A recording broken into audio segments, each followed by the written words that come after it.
கண்டிப்பாக ரிஷபராசிக்காரர்களுக்கு கழிவு பாதையில் சிறு உபத்திரம் இருந்தாலும் மருத்துவ ஆலோசனை எடுத்துக்கொள்வது நன்மை.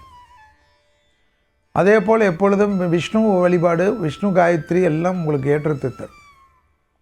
பழைய கடன்கள் பைசல் செய்யக்கூடிய அமைப்பு ஏற்படும்.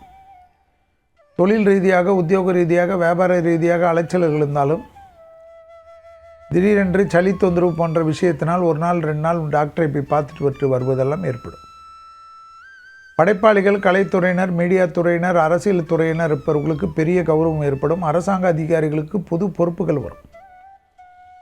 பணத்தட்டுப்பாடு தீர்வது கண்கூடாக பார்க்கலாம்.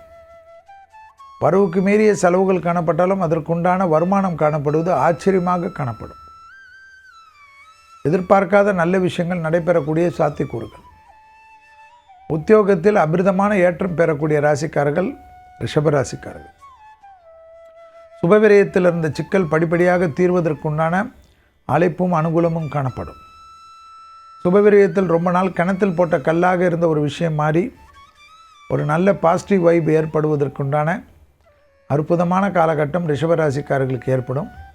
வேற்றுமொழி மனிதர்களால் அதிகம் ஆதாயம் பெறக்கூடிய ராசிக்காரர்கள் ரிஷபராசிக்காரர்கள்.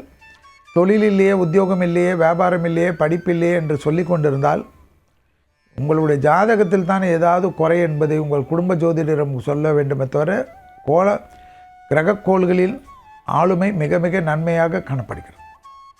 அடுத்ததாக பார்க்கக்கூடிய ராசிக்காரர்கள் மிதுன ராசிக்காரர்கள்.